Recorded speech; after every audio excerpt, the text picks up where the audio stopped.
Buhay at Pamana ni Babalo, isang pagbabalik-tanaw sa haligi ng komedya sa masalimuot na tanawin ng sining at aliwan sa Pilipinas.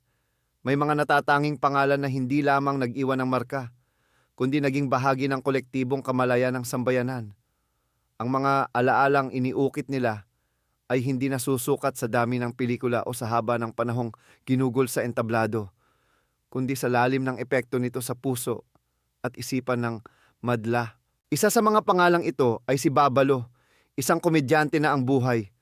Bagamat may mga kabanatang hindi pamilyar sa lahat, ay sumasalamin sa isang paglalakbay na puno ng sining pag-ibig at tahimik na katatagan sa harap ng pinakamabigat na hamon. Ang kanyang kwento ay hindi lamang isang salaysay ng katanyagan, kundi isang malalim na pagninilay sa kahulugan ng pagiging isang alagad ng sining, isang kapareha, isang ama, at isang taong humarap sa takdang hangganan ng buhay ng may dignidad. Ang pagsusuring ito sa kanyang buhay ay hindi naglalayong magdagdag ng mga bagong detalye. Bagkus ay naglalayong palawakin at bigyang linaw ang mga umiiral na tala upang maunawaan ang kabuuan ng kanyang pagkatao at ang bigat ng kanyang ambag sa industriya. Mula sa kanyang likas na kahusayan sa pagpapatawa hanggang sa kanyang mga personal na desisyon sa mga huling sandali ng kanyang buhay, ang bawat yugto ay nag-aalok ng isang pananaw sa isang kaluluwang nagmahal sa kanyang sining at sa mga taong nakapaligid sa kanya. Ang likas na sining ng pagpapatawa. Sa larangan ng komedya, mayroong dalawang pangunahing uri ng talento, ang natututunan at ang likas. Ang una ay bunga ng masusing pag-aaral ng teknik, tiyempo at pagsulat ng material. Ang ikalawa, na mas bihira at mas mahirap matagpuan, ay isang katangiang nagmumula sa kaibuturan ng pagkatao ng isang artista. Dito nabibilang si Babalo. Ayon sa mga testimonya ng kanyang mga naging katrabaho, siya ay isang natural na komedyante. Ang deskripsyon na ito ay hindi isang simpleng papuri. Ito ay isang teknikal na pagkilala sa kanyang angking kakayahan na maghatid ng katatawanan ng hindi nangangailangan ng artipisyal na pagsisikap o kalkuladong pag-arte. Ang kanyang komedya ay sinasabing organiko, isang bagay na dumadaloy mula sa kanyang mga kilos, ekspresyon ng mukha, at sa paraan ng kanyang pagbitaw ng mga salita. Ito ang dahilan kung bakit maging ang kanyang mga kapwa-aktor ay hindi mapigilang matawa habang kinukunan ang kanilang mga eksena. Sa isang film set, kung saan ang disiplina at pagpokus ay mahalaga, ang pagpapatawa sa sariling kasamahan ay isang testamento sa lakas at pagiging totoo ng talento ng isang komedyante. Ipinahihiwatig nito na ang kanyang pagganap ay hindi lamang para sa kamera o sa manonood. Ito ay isang tunay na manifestasyon ng kanyang pagkatao. Ang ganitong uri ng talento ay lumilikha ng isang kapaligirang masigla at magaan na kadalasang nagre-resulta sa mas epektibong pagganap mula sa lahat ng kasama sa produksyon. Ang kanyang husay ay hindi nakasalalay sa mga dekahong biro o paulit-ulit na gimmick. Sa halip, ito ay nakaugat sa kanyang kakayahang basahin ang isang sitwasyon at magbigay ng reaksyon na parehong hindi inaasahan at lubos na nakakatawa. Ang kanyang presensya sa anumang eksena ay isang garantiyang may mangyayaring katatawanan, planado man o hindi. Ang ganitong antas ng pagiging natural ay isang pambihirang biyaya na naghihiwalay sa mga karaniwang aktor mula sa mga tunay na icon ng komedya. Si Babalo, sa pamamagitan ng kanyang sining, ay nagpakita na ang pinakamabisang komedya ay hindi laging isinusulat sa isang script, kundi nabubuhay sa sandaling ito, sa pagitan ng mga linya at sa isang kisap mata. Ang pagharap sa hamon ng karamdaman, isang paglalakbay pa uwi, ang buhay ng isang artista, gaano man ito kapuno ng liwanag sa entablado, ay hindi ligtas sa mga anino ng personal na pagsubok. Dumating sa buhay ni Babalo ang isang malubhang hamong pangkalusugan na nagtulak sa kanya na gumawa ng mga mahahalagang desisyon. Sa pag-asang makahanap ng lunas o mas malinaw na kasagutan, siya ay nagtungo sa Amerika upang sumangguni sa mga doktor. Ang paglalakbay na ito ay sumisimbolo sa isang universal na hangarin ng tao, ang paghahanap ng pag-asa sa gitna ng kawalan ng katiyakan. Para sa maraming Pilipino, ang pangingibang bansa para sa medikal na atensyon ay kumakatawan sa huling baraha. Isang pagtatangkang gamitin ang lahat ng posibleng paraan upang malabanan ang karamdaman. Subalit, ang naging resulta ng kanyang konsultasyon sa Amerika ay isang mabigat na katotohanan. Ang diagnosis na kanyang natanggap ay kapareho lamang ng naunang hatol na ibinigay sa kanya ng kanyang doktor sa Pilipinas. Ang sandaling ito ay isang kritikal na yugto sa kanyang buhay. Ang pag-ulit ng diagnosis ay hindi lamang isang medical na kumpirmasyon. Ito ay isang emosyonal at psikolohikal na pagtatakda ng hangganan. Nawala ang anumang natitirang pag-aalinlangan at napalitan ito ng isang malinaw, bagamat masakit na realidad. Sa harap ng ganitong katotohanan, si Babalo ay gumawa ng isang desisyon na nagpapakita ng kanyang mga prioridad at ng lalim ng kanyang pagkatao. Pinili niyang magbalik sa Pilipinas. Ang desisyong ito ay hindi dapat tingnan bilang isang pagsuko sa karamdaman, kundi bilang isang mulat na pagpili kung paano niya gugugulin ang panahong nalalabi sa kanya. Ito ay isang pagpapahayag ng kanyang pagnanais na ilaan ang kanyang natitirang lakas at buhay sa lugar na kanyang tinuring na tahanan at sa piling ng mga taong pinakamahalaga sa kanya, ang kanyang pamilya. Ang pagbabalik sa sariling bansa sa gitna ng isang matinding krisis sa kalusugan ay isang kilos na may malalim na kultural na kahulugan sa kontekstong Pilipino. Ito ay sumasalamin sa konsepto ng pag-uwi, isang pagnanais na makapiling ang mga mahal sa buhay, na maramdaman ang pagkalinga ng pamilya at na manatili sa isang pamilyar na kapaligiran sa mga huling sandali.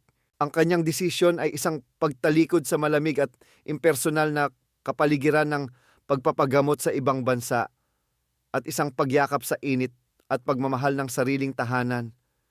Sa pamamagitan ng kilos na ito, ipinakita ni Babalo na para sa kanya, ang kalidad ng buhay, gaano man ito kaikli, ay mas matimbang kaysa sa paghahabol ng isang lunas na hindi natiyak. Ang pagsasama, pamilya at ang huling panata ng pag-ibig, sa likod ng bawat tawa na kanyang inihandog sa publiko, ay isang personal na buhay na may sariling kwento ng pag-ibig at katapatan. Si Babalo ay mayroong naging kapareha sa buhay, isang babaeng nagngangalang Lane na kanyang nakasama sa loob ng mahabang panahon. Ang kanilang pagsasama ay nagbunga ng isang anak na bumuo sa kanilang pamilya.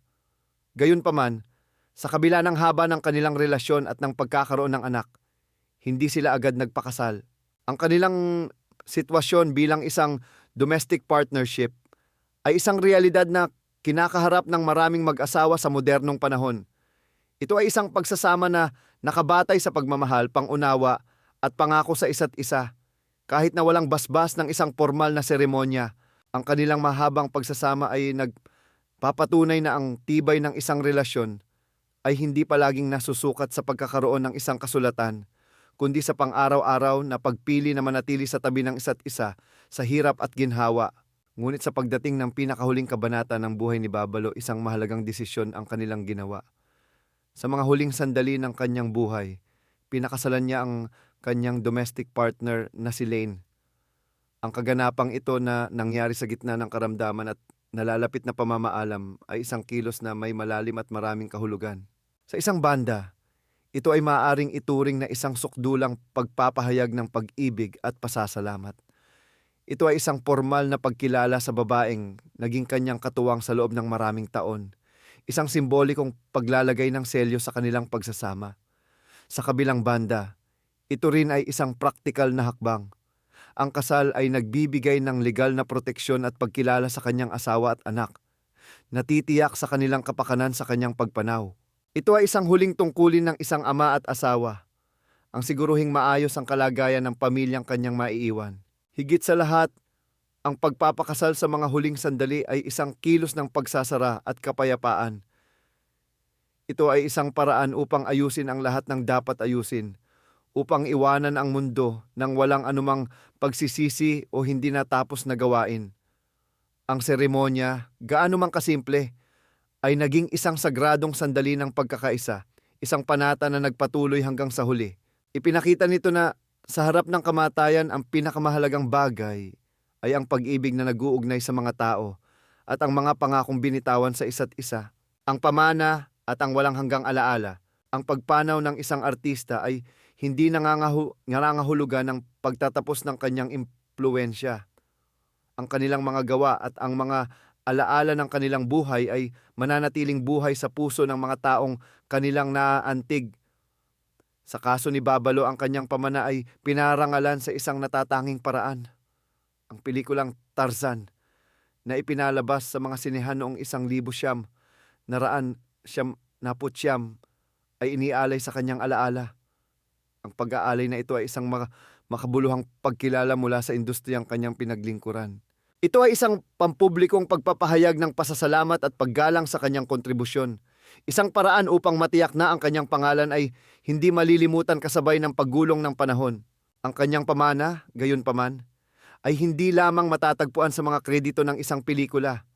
Ito ay nabubuhay sa mga kwento ng kanyang mga kasamahan, sa tawa ng mga manonood na kanyang pinasaya, at sa inspirasyong idinulot niya sa mga nangarap na pumasok sa mundo ng komedya. Siya ay hinangaan at minahal hindi lamang ng kanyang mga tagahanga, kundi pati na rin ng kanyang mga kaibigan at higit sa lahat ng kanyang pamilya. Ang pagmamahal na ito ay ang tunay na sukatan ng isang matagumpay na buhay.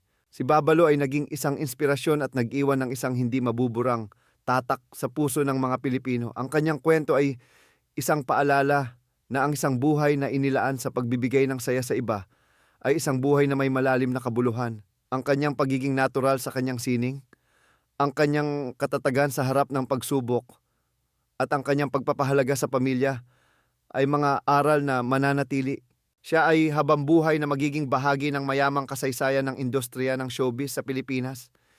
Isang haligi ng komedya na ang ilaw, bagamat pumanaw na, ay patuloy na magbibigay liwanag sa mga susunod na henerasyon. Sa pagbabalik tanaw sa kanyang naging paglalakbay, malinaw na si Babalo ay higit pa sa isang komedyante. Siya ay isang tao na namuhay ng may katotohanan sa kanyang sining at sa kanyang personal na buhay. Ang kanyang legasya ay hindi lamang ang mga halakhak na kanyang nilikha, kundi ang dignidad at pag-ibig na kanyang ipinakita hanggang sa pinakahuling sandali. Ang kanyang alaala ay mananatiling isang testamento sa kapangyarihan ng pagpapatawa na magbigay ginhawa at sa lakas ng espiritu ng tao na harapin ang anumang hamon ng may tapang at pagmamahal.